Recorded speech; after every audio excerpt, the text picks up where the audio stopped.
Alhamdulillah untuk jumlah mahasiswa baru kami di FTP 1.117 mahasiswa baru.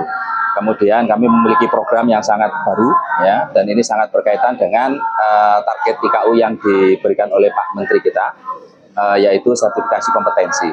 Yang pertama-tama saya mengucapkan terima kasih kepada lembaga pendidikan dan sertifikasi di Australia, itu namanya IDEA AI. Nah, jadi ini IDEA AI. Ini ada di Greenway Terrace, Cranbourne East, Victoria, Australia. Jadi adalah salah satu lembaga yang sangat bagus sekali untuk pendidikan tentang AI, termasuk juga sertifikasi untuk AI. Nah, tahun ini kita mengangkat tema sertifikasi kompetensi untuk seluruh mahasiswa baru. Jadi 1.117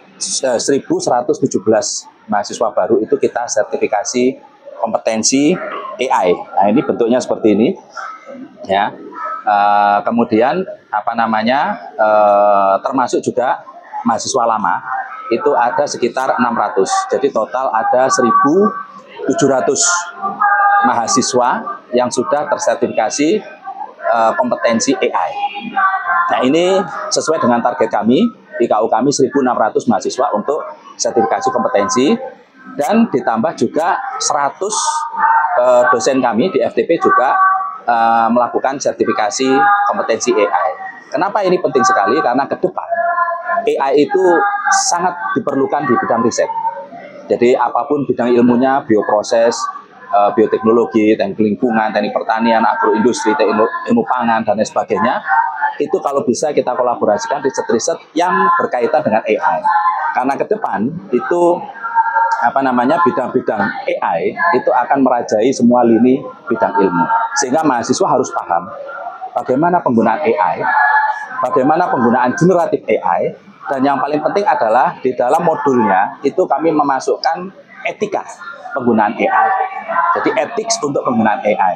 Kapan kita bisa menggunakan AI, kapan kita bisa mengembangkan AI, sampai batas mana kita boleh menggunakan AI. Supaya ada di mahasiswa yang baru ini tidak terlalu menggampangkan semuanya kemudian diselesaikan dengan menggunakan AI. Nah, jadi pembelajaran tentang etika AI ini sangat penting sekali. Jadi dalam kurikulum yang sudah dicanangkan oleh IDEA AI ini, itu yang pertama adalah pengenalan, introduction tentang AI, kemudian pengembangan software-software tentang AI, kemudian generatif AI, bagaimana membuat modul presentasi, kemudian membuat audio, video, visual, kemudian membuat teks menggunakan AI, kemudian juga materi tentang etika AI. Pak, untuk mendapatkan sertifikat kompetensi ini kan tentunya harus melakukan pendidikan lah gitu ya. Nah, jadi saya berterima kasih sekali dengan IDEA AI karena sebetulnya kalau kita mengikuti dengan harga yang ada di dalam website IDEA kan sangat mahal sekali.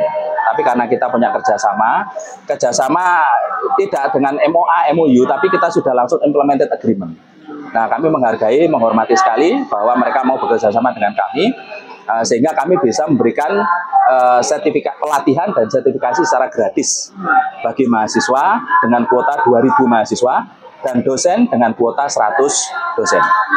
Nah, di dalam modulnya itu nanti ada banyak sekali modul. Kalau di total itu ada 5 jam pembelajaran. Kemudian ada berbagai macam kuis. Nah, di dalam kuis itu nanti kalau misalkan kita masih belum lulus, diberi kesempatan untuk mengulang 3 kali. Sampai kita benar-benar memahami, kemudian bisa lulus materi tersebut. Pak, modul ini diselesaikan pada momen PKKMB ini atau? Kita sudah memberikan, mereka sudah mendapat akses email UB, itu kan sudah minggu lalu. Per hari Sabtu kemarin kita sudah membagikan link. Jadi dari IDEA Australia itu sudah langsung mengirimkan link di masing-masing email dari mahasiswa untuk mengerjakan modul tersebut, sehingga kalau hanya waktu 5 jam diselesaikan selama 1 minggu, saya kira masih sangat memungkinkan. Karena sistemnya itu bisa mengerjakan nanti kalau sudah istirahat, nanti bisa dilanjutkan lagi. Ya. Jadi kan itu kan masuk ke akun kita. nanti ngerjakan 1 jam, kemudian nanti istirahat keluar lagi, tidak apa-apa. Nanti masuk lagi, login lagi, ngerjakan lagi, nanti keluar lagi, gitu. Tadi hari ini sudah selesai, Pak? Hari ini sudah selesai, sekitar 1.700 sertifikasi kompetensi AI untuk mahasiswa. Dan untuk dosen, kita sudah melakukan kemarin konseling, 93 dosen aktif sementara, tapi target kita adalah 100.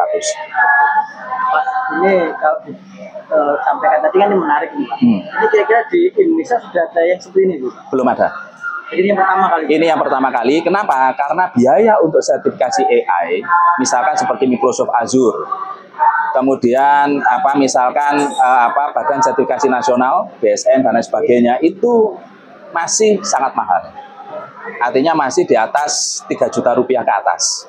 Ya. Kalau yang IDEA ini berapa? IDEA ini karena kita punya MOU, kita punya kerjasama dalam bentuk implemented agreement, kami bisa menurunkan harga sehingga dengan anggaran yang kami punya untuk menyelesaikan IKU 2.1 tersebut, ini sudah bisa menggratiskan 2.000 kuota mahasiswa dan 100 kuota dosen. Bahwa mahasiswa apapun bidang ilmunya harus mau belajar tentang AI. Kenapa? Karena ke depan semua lini bidang ilmu apapun itu pasti terkoneksi dengan yang namanya artificial intelligence.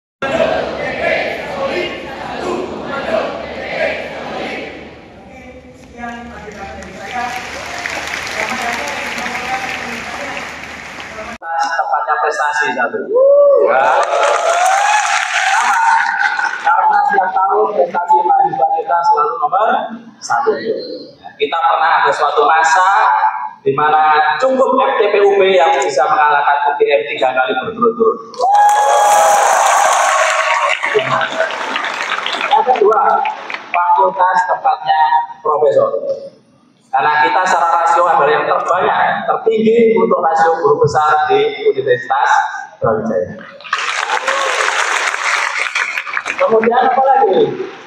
Fakultas tempatnya apa? Banyak ini, ya. Fakultas tempatnya petarung, ya. Di sini harus semuanya bertarung. Dengan bertarung tadi disampaikan kita sudah solid semuanya, ya. Alhamdulillah tahun ini, ya, di Kemenristek Dikti, ya, Kemendikti-Ristek, ya, kita merupakan salah satu dari 3 fakultas terbaik di Indonesia, ya.